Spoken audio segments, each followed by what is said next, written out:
ऐसे क्लियर दिखेगा, ठीक है। तो फंक्शनल रेज्यूमे की अगर हम बात करते हैं तो क्या बोला है, द फंक्शनल और skill based resume. Last time पे पूछा था ना कि जो अगर किसी के पास वर्क एक्सपीरियंस ना हो तो क्या करेगा, ये करेगा फंक्शनल रेज्यूमे, ठीक है। अगर एक्सपीरियंस है तो क्रोनोलॉजिकल रेज्यूमे, अगर नहीं है तो यहाँ पर फंक्शनल, क्योंकि ऐसी जगह पर आप अपनी स्किल पर फोकस करते हो, इसीलिए इसको स्किल बेस्ड रेज्यूमे बोला गया है। ये क्या करता है, it places more importance on your skill and accomplishment. आपके एक्सपीरियंस से ज्यादा आपके पास स्किल्स क्या है, आपने क्या अकॉम्प्लिश किया है, ये उस पर डिपेंड करेगा, उस पर मेन फोकस करेगा। Job titles and where you have worked previously take on secondary importance, जबकि क्रोनोलॉजिकल जो होता है वो किसको फर्स्ट इंपॉर्टेंस देता है, आपके एक्सपीरियंस को। These resume showcase your skill and experiences and are most suited for people who have gaps in their career। यानी या तो आपके कैरियर में गैप हो या तो आप फ्रेशर हो, दोनों ही जगहों पर। मतलब कि 2 साल के लिए किसी वजह से काम नहीं कर रहे थे, ठीक है, कोई काम पड़ गया, जैसे गांव ही जाना पड़ गया, 2 साल के बाद दिल्ली ही आए हैं, फिर बीच में छोड़ दिया, फिर उसके बाद दोबारा ज्वाइन किया है, तो ऐसी जगह पर क्योंकि वो लोग सीधा पूछेंगे ना भाई 2 साल के लिए काम छोड़ा क्यों, तो आप इसीलिए पहले अपने स्किल पे फोकस करवा रहे हो, आप एक्सपीरियंस पे नहीं जा रहे हो, बात कर रहे हो, ठीक है। यानी और बेसिकली फ्रेशर्स के लिए भी this type of resume is also ideal for fresh graduates who are new to the workforce और are looking to change career paths.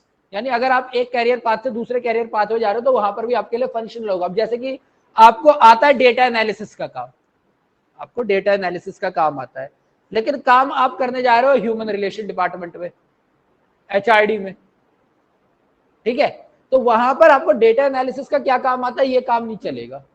वहां पर आपकी स्किल क्या आएगी, लीडरशिप है कि नहीं है, ठीक है।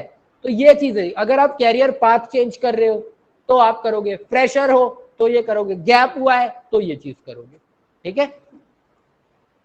और are applying for a job with very specific requirements and characteristics in mind. यानी कुछ जॉब्स होती हैं जो स्पेशली बोलते थे भाई हमें इसी रिक्वायरमेंट का बंदा चाहिए और इसी टाइप के विचारों वाला इंसान चाहिए, ठीक है। कुछ होता है जो सीधा ही बोलते भैया आर्टिस्टिक नेचर के हो तो आओ। कुछ बोलते थे अगर आप, जैसे कि अगर आप बहुत जगह देखोगे तो कंटेंट राइटर्स की अगर हम बात करते हैं तो स्पेशल रिक्वायरमेंट क्या होती है कि कंटेंट राइटर जो कि क्रिएटिव लिख सके, ये नहीं कि बस उठा के लिख देना, क्रिएटिव लिख सके और किसी एक रीजन या पर्टिकुलर उसके बारे में उसे नॉलेज भी हो, ठीक है। जैसे अगर आप बहुत सारे देखोगे जो मूवी राइटर्स होते हैं या फिर ये आपके जो ओटीटी अभी जो बहुत सारे लेकर के आ रही है प्रोग्राम, तो उनके कंटेंट राइटर का जो रेज्यूमे आता है वो यही आता है। जैसे कि अभी गाजियाबाद या नोएडा से बहुत ज्यादा आते हैं शोज, तो बोलते हैं कि भाई जिसके पास यूपी की नॉलेज भी है और देन वो क्रिएटिव वर्क भी कर सकता है उसके ऊपर, ताकि तभी तो वो रियलिटी दिखा पाएगा, ठीक है, तभी तो आपको टच करवा पाएगा। इस चीज की बात करें, देन हमारे पास आता है कॉम्बिनेशन रेज्यूमे। अब नाम ही है तो क्या ही अनोखा काम होगा, क्या किया होगा इसने, ऐड कर दी होगी, बस नाम ही कॉम्बिनेशन है। अ mix of the chronological and functional formats. पहला आ नहीं रहा, दूसरा सीखा नहीं है, तीसरे के बारे में पढ़ लो, ठीक है ना। चलो, they consist of a sequential list of a person's employment and educational history, जो कि of course कहां से आ रही है, हमारी chronological से आ रही है। It also include a section that focus on skill, यानी एक अलग से सेक्शन दोगे जो सिर्फ आपकी स्किल्स के बारे में बात करेगा, ठीक है। This kind of resume is best suited for the people who want to highlight their employment history, यानी जिनको अपनी स्किल तो बतानी है लेकिन साथ साथ एक्सपीरियंस भी दे रहा है, ठीक है। लेकिन बात वहीं से शुरू होती है कि भैया ठीक है क्रोनोलॉजिकल से स्टार्ट करें या फंक्शनल से, मिक्स तो कर लेंगे लेकिन स्टार्ट कैसे करें। तो क्या बोला हुआ है यहाँ पर, a combination resume begins with the functional format and finishes with the information of employment history which provides detailed organization one has worked for with the date। यानी कि एक्सपीरियंस जो है वो आपको बाद में लिखना है अगर आप फंक्शनल लिख रहे हो तो, ठीक है, या कंबाइंड लिख रहे हो तो।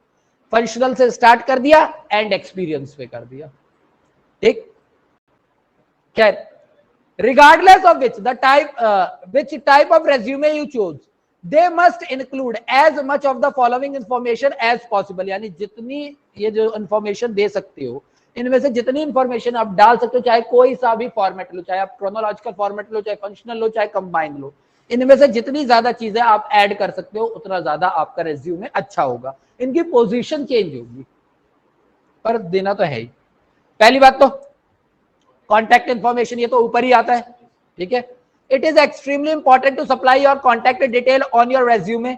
Do not forget to include your mailing address, telephone और मोबाइल नंबर एंड योर, दोबारा क्यों दे दिया, हाँ, email address. That is your mailing address, यानी आपका घर का पता हो गया ये, और ईमेल एड्रेस तो आप लोगों को पता है। तो मेलिंग एड्रेस और ईमेल ये दोनों अलग अलग दिए हुए हैं। ठीक है, कंफ्यूज होने की जरूरत नहीं है इस चीज के लिए। Then career profile, a brief summary of your skills and areas of expertise should be included to give the potential employer an idea as to what you can do। यानी आपको अपने प्रोफाइल के बारे में बताना तो पड़ेगा कि भैया आपने कौन कौन से एरिया में काम किया है, क्या क्या नहीं किया है। जैसे कि मैं एक जगह पे गया था, वहां पर मेरे को इंटरव्यू से जब हटाया था, तो टीचिंग का इंटरव्यू था, तो उसमें हटाया था। सीधा रीजन ये पूछा था कि सर आपने कभी अटेंडेंस रजिस्टर मेंटेन किया है। मैंने आज तक स्कूल ही ज्वाइन नहीं किया, क्या करूंगा मैं अटेंडेंस रजिस्टर मेंटेन। सीधी बात, मैंने आज तक स्कूल ही ज्वाइन नहीं किया, पहली बार तो मैं इंटरव्यू देने के लिए आ रहा हूँ। कह रहे नहीं सर, हमें तो क्लास टीचर के लिए चाहिए, तो उन्हें तो अटेंडेंस रजिस्टर मेंटेन करना आना चाहिए। तो यानी स्किल नहीं थी वो मेरे पास। ठीक है, तो ऐसी चीजें हो जाती हैं। ठीक है, अटेंडेंस रजिस्टर में बहुत कुछ मेंटेन होता है। जो क्लास टीचर बनता है उसके पास बाकी टीचर से थोड़ी ज्यादा जिम्मेदारी हमेशा होती है। हाँ, अभी हूं मैं, अभी क्लास टीचर हूँ। अब वो उनको सोचना चाहिए था ना सवाल पूछने से पहले। जब मैंने लिखा हुआ है नो वर्क एक्सपीरियंस या फ्रेशर लिखा हुआ है मैंने वहां पर, आप यही तो बोल के नहीं आ सकते। देखो, जब आप नौकरी करते हो, नौकरी, तो उसका एक सिंपल सा रूल होता है कि आप नो नहीं कर सकते।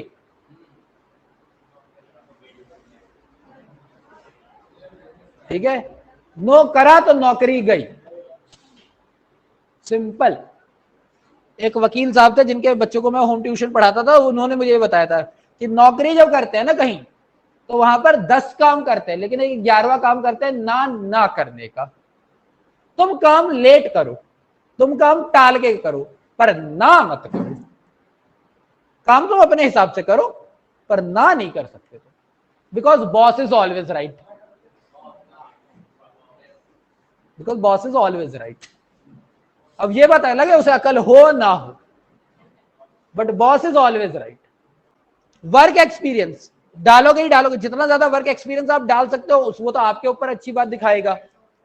as much as possible include all your work history experience detailing the company job title, responsibilities and the dates of companies where you are currently working or previously associated with। यानी basically आप कौन सी company में काम कर रहे हो, वहां आपकी पोजीशन क्या है, ज्वाइन कब किया था, कब से कितने दिनों तक काम किया था, अभी पास्ट क्या।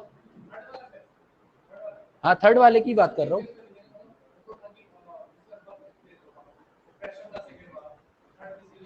कंबाइन के लिए क्या बोला यहां पर, जो कि अपने हाईलाइट करना चाहते हैं किस चीज को, स्किल्स को और एक्सपीरियंस को। वो एक्सपीरियंस को बिल्कुल लास्ट में डालते हैं कि वो जाकर के सीधा ही इंप्रेशन मार करके है। ठीक है, उन्हें वर्क एक्सपीरियंस शो करना है, लेकिन पहले वो स्किल्स को शो करेंगे, देन वो एक्सपीरियंस को शो करेंगे। यहां पर लिखा तो है कि this type of resume is best suited for people who want to highlight their employment history. ठीक है, फोर्थ, एजुकेशन इंपॉर्टेंट है, ये तो डालना, इसका तो कोई मतलब ही नहीं बनता। और लास्ट, योर स्किल्स, यानी ये तो है ही आपका कॉन्टैक्ट जो सबसे ऊपर डालोगे, career, work experience, education and skills, ये चीजें आपको मेंशन करनी ही करनी है। अब कुछ पॉइंट्स भी होंगे जो आप ध्यान में रखोगे रेज्यूमे लिखते वक्त। एक पॉइंट जो इसके अंदर नहीं दे रखा है मैं वैसे ही बता देता हूं, टाइम, है ना, आपको ध्यान रखना पड़ेगा। पहली बात तो यह, कीप द फॉर्मेट सिंपल, याद रह जाएगा तो लिख लेना, कीप द फॉर्मेट सिंपल, तो फॉर्मेट याद रहेगा तो ही तो लिखोगे। कीप द फॉर्मेट सिंपल के लिए याद करना पड़ेगा ना, ठीक है। ऑटोमेटिक मत करके आना, जो फॉर्मेट है वही करके आना, ठीक है। Restrict your resume minimum number of pages, सारे डिटेल डालनी है, बोल दिया इन्होंने पहले, पर पेजेस कम होने चाहिए। तुम कुछ नहीं कर सकते, हमारे यहां हम लोग ऐसे ही पले बढ़े हैं, हमें सब लोगों ने ऐसे ही सिखाया है, कोई भी एक बात सीधी करके गया ही नहीं, और किसी महान इंसान ने सीधी बात कर ली तो दूसरे महान इंसान ने आकर के उसकी बात सीधी ही काट दी है। मतलब जैसे कि एक होता है, क्या बोलते हैं, early bird get the Stag बोलते हैं शायद, early bird get the Stag, है ना, ये एक वो है मुहावरा फ्रेज है, जिसका मतलब होता है कि जो जल्दी पंछी उड़ेगा वही कीड़े खाएगा, यानी बेसिकली जो जल्दी काम करेगा वही तो फल लेकर के आएगा, क्योंकि जब तक दूसरे जाएंगे तब तक तो फल खत्म हो जाएंगे फिर, और दूसरा आके बोल के चला गया जल्दी का काम शैतान का। तो हमारे तो बड़े लोगों ने इतना ही कंफ्यूज किया है, ठीक है। गांधी जी कहते हैं आलस्य मनुष्य का सबसे बड़ा शत्रु है, नेहरू जी कहते हैं अपने शत्रुओं को अपने मित्र से ज्यादा करीब रखना चाहिए।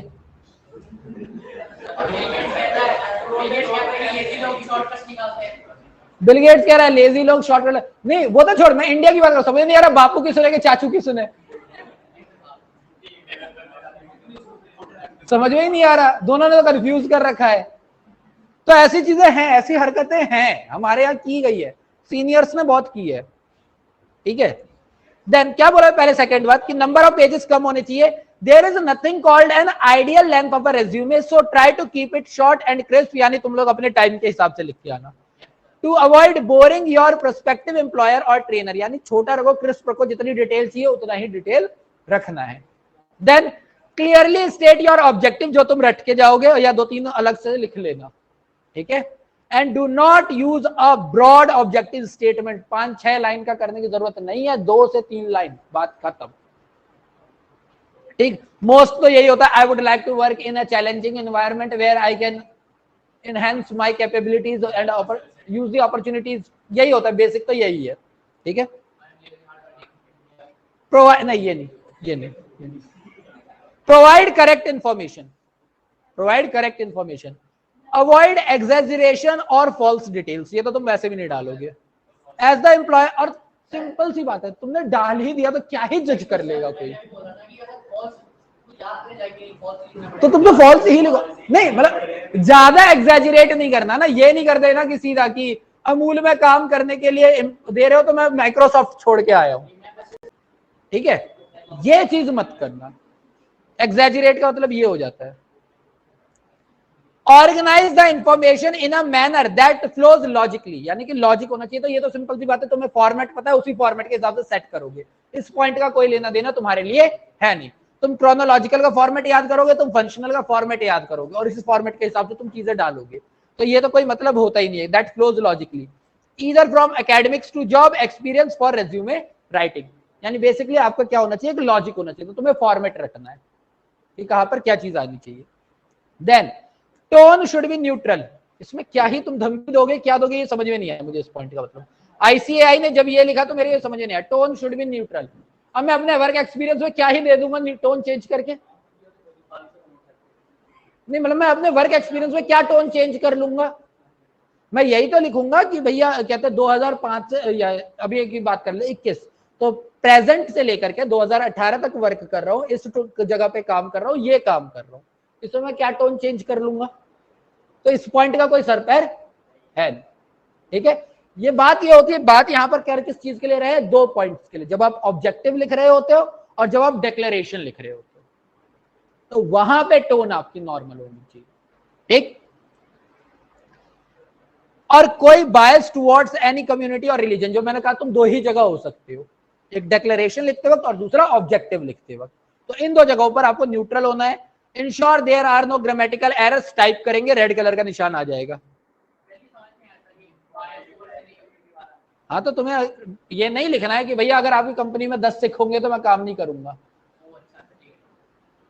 सिंपल सी बात, मैं कंपनी में इसलिए काम नहीं करूंगा क्योंकि तुम्हारी कंपनी के नाम के ऊपर चांद और तारा छपा हुआ है, तो वही वाली बात है ना, ये चीजें मेंशन ही नहीं करनी, तो ये तुम्हारे काम का पॉइंट है नहीं। बस मैंने क्या बोला कि ऑब्जेक्टिव में और ये ऑब्जेक्टिव में ये नहीं लिख देना ना कि मुझे हिंदुत्व को आगे लेके जाना है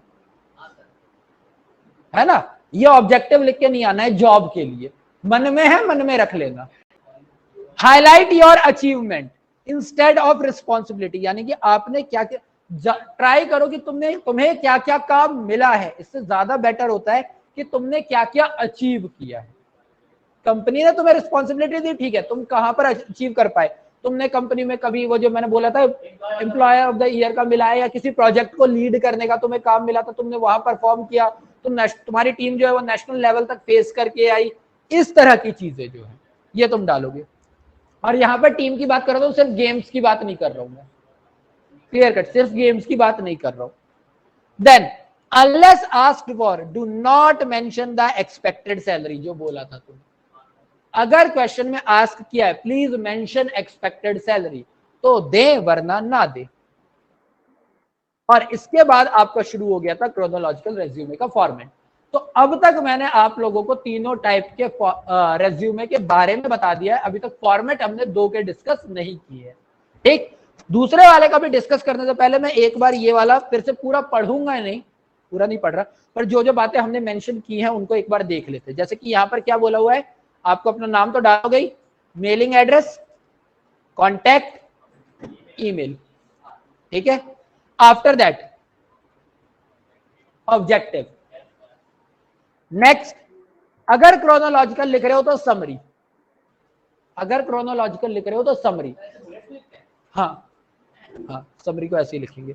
समरी के अंदर आप ये नहीं बताओगे कि कौन कौन सी कंपनी में काम किया, लेकिन टोटल कितना काम किया, आपके पास कौन कौन सी स्किल्स है, ठीक है, ये चीजें आप यहां मेंशन कर देते हो। देन आप किसको रिप्रेजेंट करोगे, क्योंकि ये क्रोनोलॉजिकल है तो सबसे पहले प्रेफरेंस किसको देंगे, एक्सपीरियंस को, ठीक है। कौन से रट ले, मैंने रोका है, ये भी रट लिया साथ ही साथ, चलता सब कुछ है, नहीं चलता सब कुछ है, बस पकड़े जाने पर तुम्हारी लाइफ बर्बाद होती है, चलता तो सब कुछ है, ठीक है,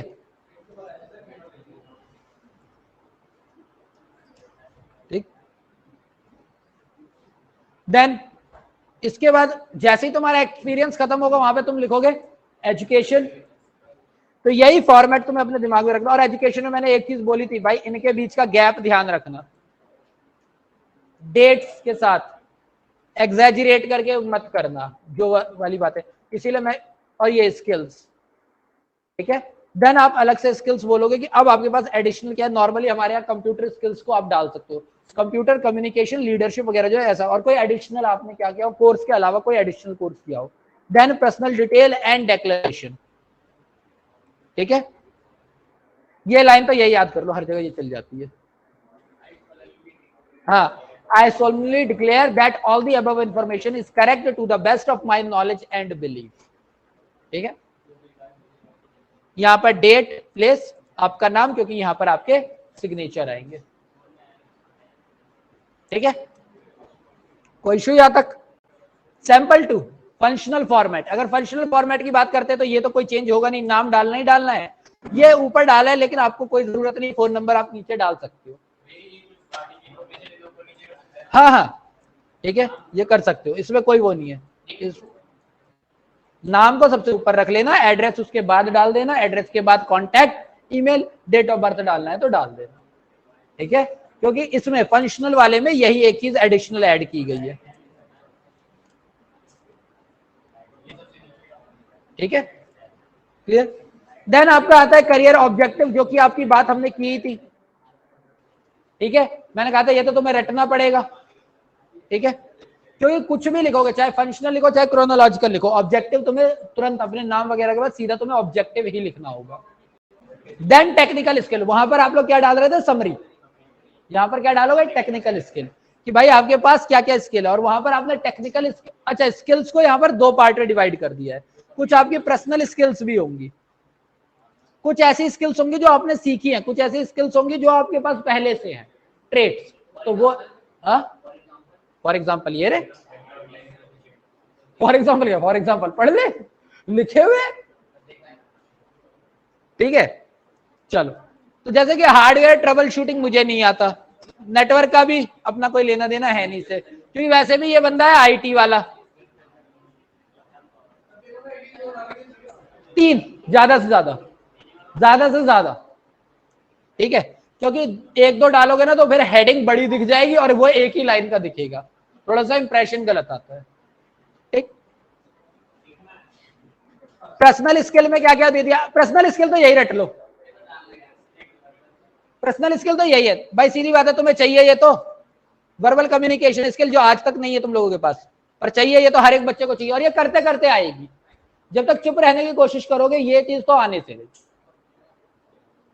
वर्बल कम्युनिकेशन करने के लिए, वर्बल कम्युनिकेशन जब तक कम्युनिकेट ही नहीं करोगे वर्बली, कहां से सीखोगे? सिंपल सा हिसाब किताब है। Then highly organized and efficient, लड़के लिखना मत ये, highly organized and efficient, organized नहीं लिखोगे, ठीक है। लड़कियां ये मत लिख के आना I am a good driver, please please मत लिख के आना। 10% होती हैं, 10% एक्सेलेंट ड्राइवर होती हैं, हाँ।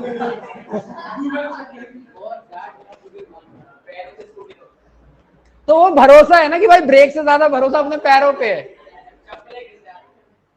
ठीक है। एबिलिटी टू वर्क, अच्छा ये सारे के सारे लिख के आना, ये इंपॉर्टेंट है।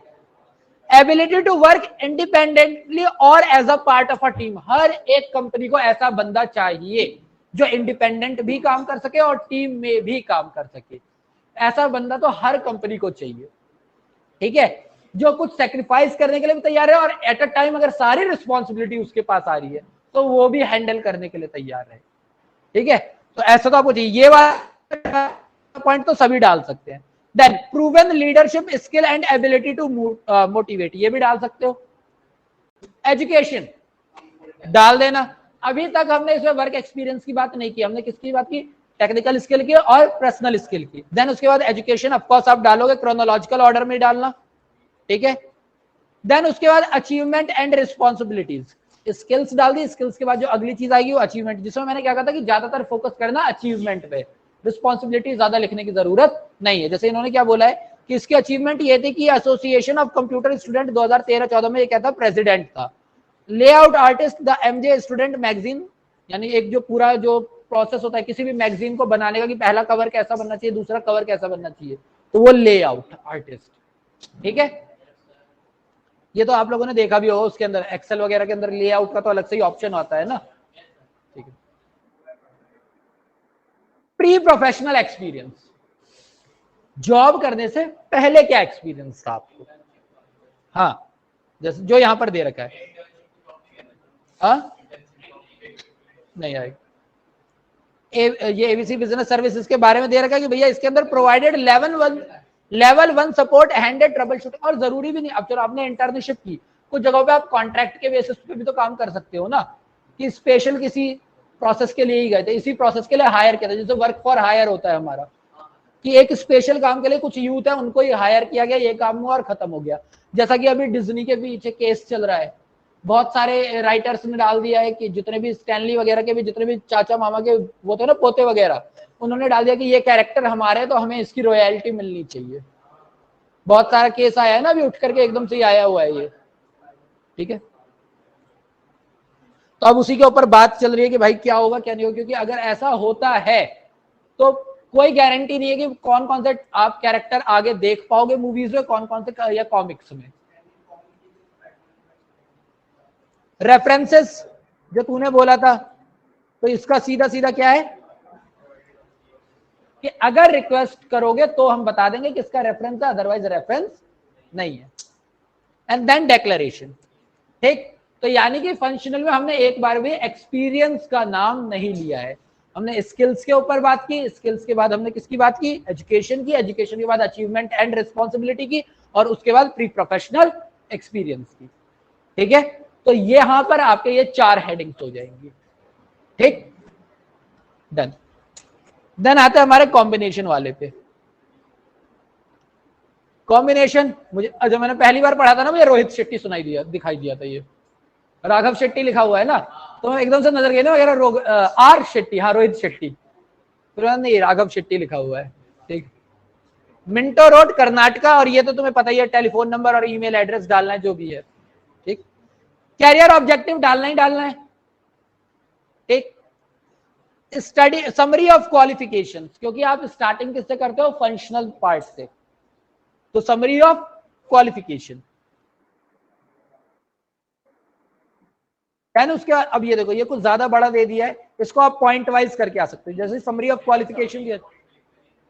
हाँ, क्यों हमने ऊपर लिखा नहीं था क्रोनोलॉजिकल वाले में?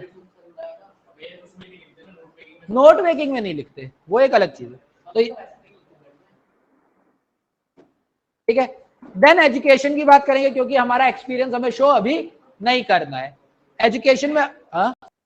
जब आपने अपनी एजुकेशन डाल दी, जिंदर कॉलेज जो भी आपका देना है, ये पूरा लिख दिया। मेजर एरियाज ऑफ स्टडी, अब ये है कि आप अपने कोर्स को कितना बढ़ा चढ़ा सकते हो, ये तो उसके ऊपर बात आ गई कि कितना आप डेकोरेट कर सकते हो उसे।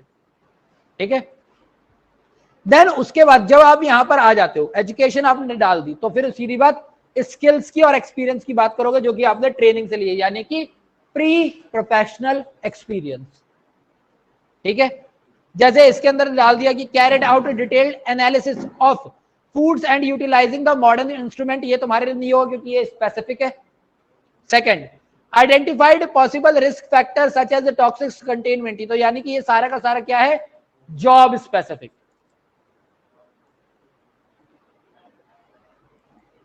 ये सारा का सारा जॉब स्पेसिफिक है। ठीक है, देन लास्ट आपको करना है अपने,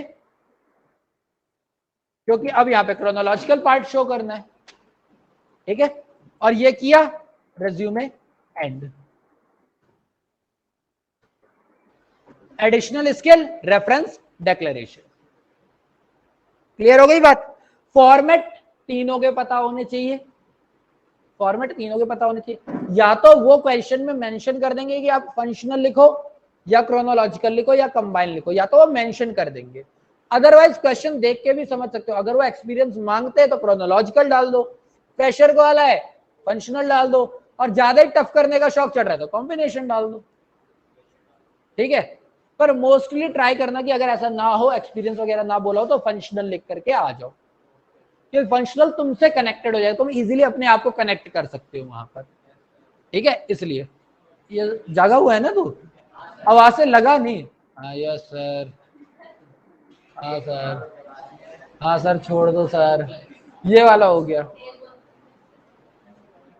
खा के आया था, क्यों नहीं आया, तेरी गलती है। ठीक है, जब बोला खाने बैठता तो फिर उठता नहीं ना, इसीलिए खान है ये। चलो अभी टाइम है तो थोड़ा सा हल्का सा बच जाता है। कवर लेटर के बारे में हल्की पॉइंट रह जाती है, वो और बता देता हूँ। कवर लेटर कुछ ज्यादा नहीं, क्योंकि तुम लोगों ने ऑलरेडी इतने लेटर्स कर लिए हैं, इतने लेटर ऑलरेडी कर लिए कि अब ये कोई बहुत बड़ी चीज नहीं रह जाएगी। कवर लेटर जॉब लेटर की तरह ही है। जॉब लेटर में भी तुम लोग क्या लिखते हो, सिंपल सी बातों में कुछ कुछ चीजें जो लिखते हो वो क्या लिखते हो। पहली बात तो जॉब के बारे में पता कहाँ से चला, सबसे पहले तो यही लिखते हो जॉब लेटर के बारे में। फिर उसके बाद उसके अंदर जो क्वालिफिकेशन है या जो भी है वो आपको लगता है कि आप उसके लायक हो। और तीसरा वही एक क्लोजिंग जो होते हैं कि that I hope my candidature भी, या फिर I will be readily available if my candidature is acceptable. तो यही हल्की सी चीज है, कोई बहुत बड़ी चीज है नहीं इसके अंदर। अगर ऐसी होती तो मैं खुद ही नहीं बताता। ठीक, जो यहाँ पर बोला हुआ है format of a cover letter, क्या बोला हुआ है, since a cover letter is just as important as a resume it must be drafted with care. कुछ नहीं, सिंपल सा लिख करके आ जाना है। A cover letter must give the recipient a reason to be interested in you. It must also explain why you are interested in the position of the organization. Cover letter या फिर job application is a type of formal letter, therefore you follow the similar format. कौन सा format, जो पहले पढ़ चुके हैं। ठीक, ये तो ऐसा कुछ है ही नहीं ना जो बहुत ज्यादा पढ़ रहे हो। कंटेंट लिखोगे तो कंटेंट में वही होता है, इंट्रोडक्शन। जैसे कि क्या होता है, lead sentence should state the position you are कहते हैं pursuing, that this is in the regard of your advertisement for the post of, इस तरीके से। Also mention how you learn about the opportunity. तो जैसे मैंने बोला कि एडवर्टीजमेंट ऑन जो भी न्यूज़पेपर का नाम है, dated on for the post of, जो हमारा बेसिक होता है। Then body highlight your most relevant skills and experience, यानी कि आपके पास कितने साल, जो आप समरी वाली बात कर रहे हो ना, वो आप यहाँ पर लिख सकते हो कि मेरे पास गुड कम्युनिकेशन स्किल है, मेरे पास 13 ईयर का एक्सपीरियंस है, ये सारी चीजें। ठीक, this section of your cover letter should contain a detailed description of what you can offer to the company. Therefore, you must make a strong association between your capabilities and requirement mentioned in the job. यानी job के लिए क्या क्या बातें बोली हुई है और आपकी कैपेबिलिटीज के बारे में क्या क्या, यानी अगर वो लीडरशिप की बात करते तो आप क्या बोलोगे कि भाई मैंने लीडरशिप का मेरे पास एक्सपीरियंस है, मैं मोटिवेट कर सकता हूँ लोगों को, ये सारी चीजें आ जाएंगी। अगर उसमें आता है सबऑर्डिनेट है तो मैं टीम मेंबर के तौर पे काम कर सकता हूँ, मेरे पास एफिशिएंसी की मैं एज अ टीम मेंबर काम कर सकता हूँ। ठीक है, तो ये सारी, हाँ, highlight the and explain clearly how and why your skill and experience make you suitable candidate for the job. ठीक है, तो वो तो वही वाली बात हो गई। You must also develop the information in your resume. Don't just repeat it. यानी जो चीज आप रेज्यूमे में लिखने वाले हो वो चीज यहाँ मत लिखो। पर सबसे अच्छी बात ये है कि ICAI के पेपर में तुमसे दोनों चीजें एक साथ नहीं बोलेंगे। ठीक है, या तो कवर लेटर लिखोगे या तो रेज्यूमे लिख करके आओगे, बट फिर भी सारी चीजें आपको मेंशन नहीं करनी, यानी कि अभी ये कंपनी के नाम मेंशन करने लग जाओ, कौन से स्कूल से पढ़ाई की है ये मेंशन करने लग जाओ, जरूरत नहीं है। या करियर ऑब्जेक्टिव पूरा का पूरा डिफाइन कर दो, जरूरत नहीं है। ये चीजें रिपीट नहीं करनी है आपको। ठीक, आपको सिर्फ उनकी रिक्वायरमेंट समझनी है, अपने स्किल्स को उसके साथ बना के लिख देना है। Expand it, you should try to support each statement you make with some evidence. Use several shorter paragraphs rather than one large block of text. यानी आप 2-3 पैराग्राफ के अंदर इसको लिख सकते हो, आपके पास अपॉर्चुनिटी है। Explain why you are interested in the job and convey your awareness. तो ये मत बोलना कि माँ की आंखों का ऑपरेशन करवाना है, बहन की शादी करवानी है, छोटे भाई की पढ़ाई करवानी है, ये मत लिख के आना। ठीक है, एक मूवी आई थी, कौन सी थी वो, 1 और 1 11 थी, कौन सी थी, कि मुझे माँ की शादी करवानी है, बहन का ऑपरेशन करवाना है। ये राजपाल यादव का, आई थिंक 1 और 1 11 ही है वो मूवी, खट्टा मीठा नहीं है। खट्टा मीठा अक्षय कुमार वाली है, उसमें नहीं है ये सीन उसमें नहीं है। Explain why you are interested in the job and convey your awareness of what the company does to show that you have done carefully research already. यानी कि अगर आप ये बात बोलते हो कि as your company is already been working in this field for past 10 years and I can assure you that I can put so much effort, तो यानी ये चीज आप कंपनी के बारे में भी थोड़ी रिसर्च आपने की है, ये नहीं कि बस कहीं लेटर देखा और लिख करके उठा करके लिख दिया। ठीक, आपको पता होना चाहिए उस ऑर्गेनाइजेशन के बारे में। और लास्ट, कंक्लूड योर एप्लीकेशन या फिर letter by thanking the employer for considering you for the position, include information on how you will follow up. ठीक है, तो ऑलरेडी थैंक कर दो कि एक बार तो वो आपका लेटर पढ़ेगा ही पढ़ेगा। और अगर आपको आगे के प्रोसेस के लिए बताया जाता है तो आप उस पर क्या रिएक्ट करने वाले हो, आप बिल्कुल ही जवाब नहीं दोगे, या फिर क्या मिलके कर इंटरव्यू दे सकते हो, या ऑनलाइन इंटरव्यू दे सकते हो, या फिर आप लेटर का कम्युनिकेशन ही कर सकते हो। ठीक है, आप जिस जगह जॉब कर रहे हो वहां से आपको कितने टाइम का एक नोटिस पीरियड देना पड़ेगा, ये सारी चीजें। और व्हेन कैन एन इंटरव्यू और face to face interaction can be fix. और इसके बाद कॉम्प्लीमेंट्री क्लोज, सिग्नेचर और ये। अब इसके बारे में हल्का सा मैं पढ़ाऊंगा नहीं, ये तुम लोग पढ़ के आओगे। छोटा सा ये देख लो, इतना ही बड़ा है, 4 पैराग्राफ का। ठीक, जॉब लेटर आराम से पढ़ लेना, मैं नेक्स्ट क्लास में एक कवर लेटर लिखवा लूं, पढ़ लेना एक बार अच्छे से इस चीज को। चलो ठीक है, थैंक यू, फिर मिलते हैं नेक्स्ट क्लास में।